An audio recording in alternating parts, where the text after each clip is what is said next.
Hello everyone, my name is Brennan Whitaker, but you probably know us from the name of the channel, and you've already read the title, so you know what's this is about, so let's just get into it. Before everything, I have to say, in order for this to work, you have to separate Chadwick Boseman from Black Panther. Black Panther has existed way before Boseman, and to make sure that no one thinks I'm doing a disservice to Boseman, you have to understand that. He's a good actor, but Black Panther is still its own thing. Boseman simply portrayed him. None of what I say is against Boseman in any way. That being said, I'll continue. Now, the first thing is that there are zero challenges when it comes to Black Panther because he has literal plot armor. You know what it is. It's the vibranium. It's indestructible. It's very lightweight, so he can do backflips and shit and get away with it. And any writer can do whatever they want with it. If you want it to absorb kinetic energy and then shoot it back much stronger than what it already was, yeah, go for it. It's vibranium. It's a space metal. You can do literally anything with it. It's a plot armor, plot metal. Because of that, there are no challenges when it comes to villains or anything threatening a giant kingdom made out of vibranium. Like this guy right here. Claw is his name. Now, you may be asking yourself, hey, why is his name Claw if he has a giant sonic gun as an arm? Well, that is because his name is Ulysses Claw. Now, if you're trying to figure out what theme he has, there is no theme. Also, he looks like a robot, but he's a human being. I promise. I promise. There, there is a lot of stuff that Black Panther can just do all of a sudden. He's good at kicking people's asses with the suit. He's good at kicking people's asses without the suit. And also, I don't know why he's mind control resistant. He's good against telepathic attacks. So yeah, I guess that thing with Superman, yeah, he has it too, despite being a human being for the most part.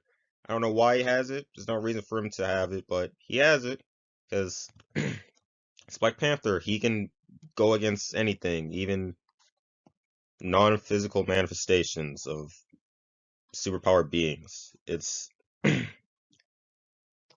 very, very boring most of the time when you realize that this person can't be beat because he has no weaknesses. If anything, he has countermeasures to everything, even outside the vibranium.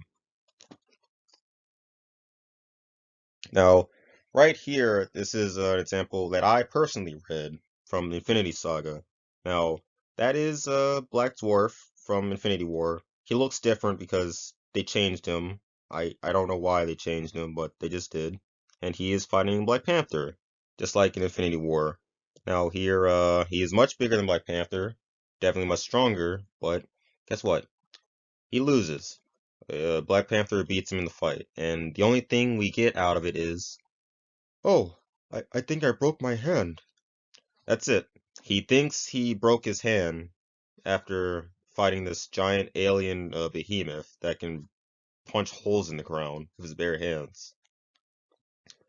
And Wakanda seems to have plot armor too. You have this God King Bass who watches over it. Now, why is there a god around a kingdom made out of magical space rocks?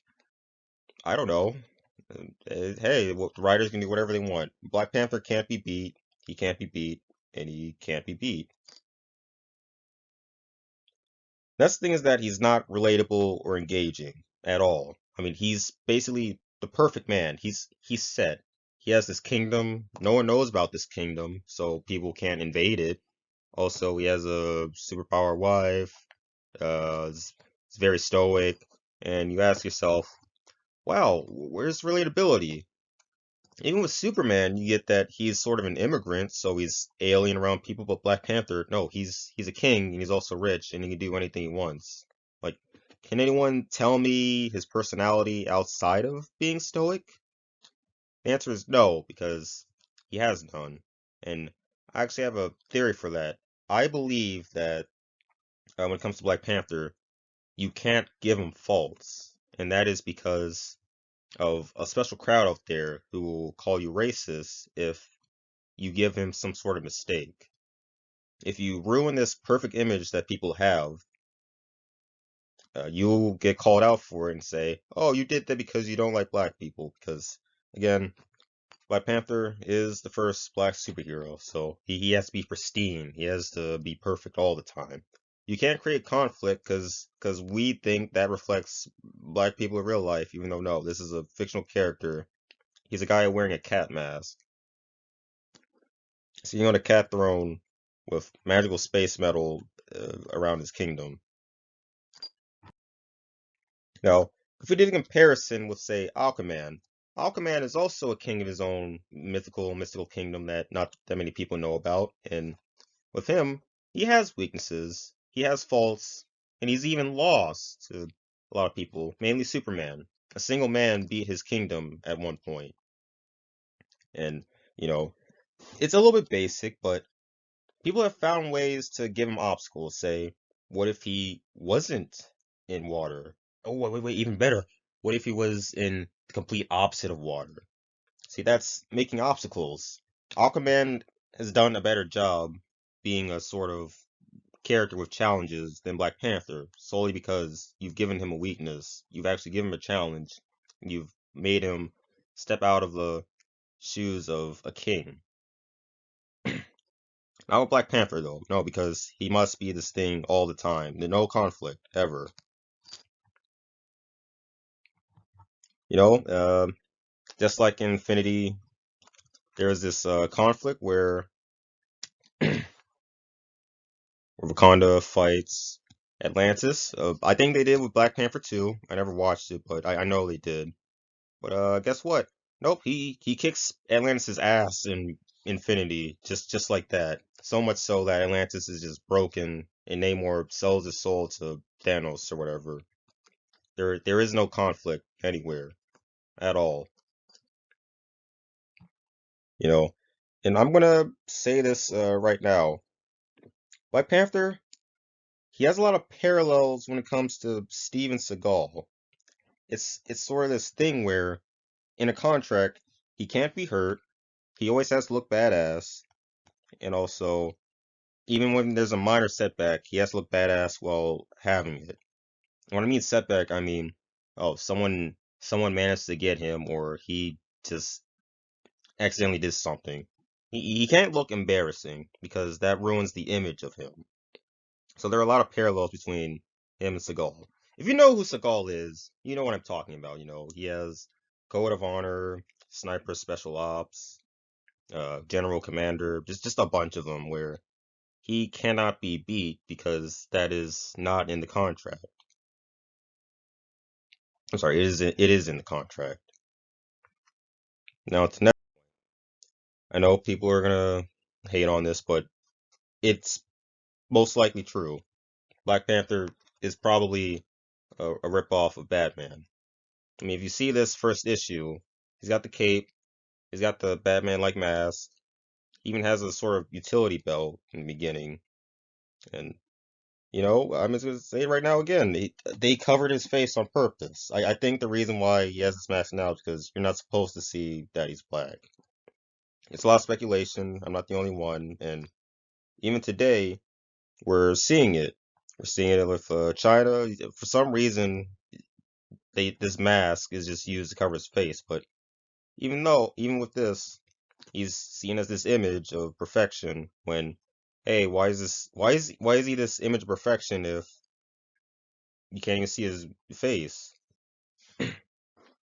I think it stems. I think stuff like this stems from that. Now, the other thing with Black Panther, I would like to get back to is some people are sort of forced to liking Black Panther from politics or social pressure. Just like I said, when it comes to Black Panther, he's the first black superhero. So you're always gonna have these people who latch on to this and use it as their own or weapon or accessory to further whatever they want to do. And even though he's a fictional character, anyone can write him. where you don't have to be black to write them. You can be white, Hispanic, Asian, Indian. It doesn't take a specific person to write Black Panther because he's a fictional character. But it doesn't stop people. Before anyone says it, no, I don't hate black characters. Because there's this one guy, and just to solidify why I like Cyborg, this is it right here. This is some deep shit right here. And to make it all go full circle, this is from Aquaman. So we can say thank you to Aquaman for making this happen. And that being said, for everyone who enjoyed this, anyone who understand what I'm trying to say with this, don't forget to like and subscribe. Follow me on Odyssey. Follow me on Rumble, Minds, Locals, and until next time.